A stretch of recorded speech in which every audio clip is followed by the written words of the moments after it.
I approach The Sims very much like a game. I like to achieve something in the game. Real comedy, drama, tragedy at our fingertips creatively. So we're going to pull all of those different kinds of stories into the game. We're going to pull every emotion into the game and make new experiences for people.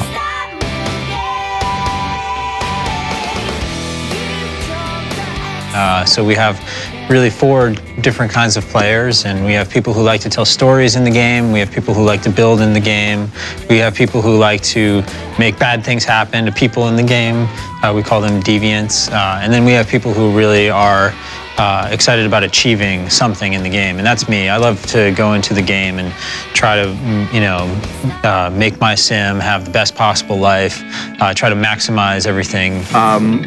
We were trying to explain what this game was really about, and for a long time people didn't understand what Will was really trying to do.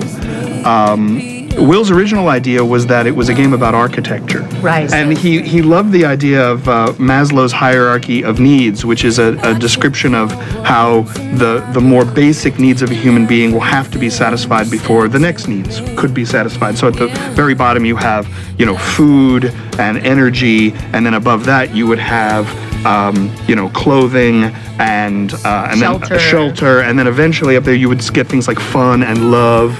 And it was really the influence of 3 very important women on our team who basically said, this game needs to be a game about people.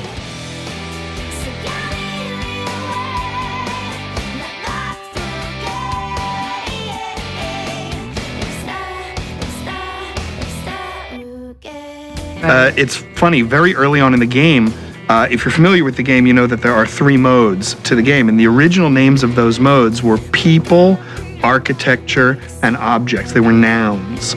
And it was after these producers that I described sort of helped us make the ship that we decided that we were going to go to verbs, and it became live, buy, and build. Well, and I also think, I always like to say that I think it's really our players that have made The Sims what it is, because it's really very robust tools that the players take, and what they do with it is what makes it so exciting. And you can create a story that you imagine from nothing.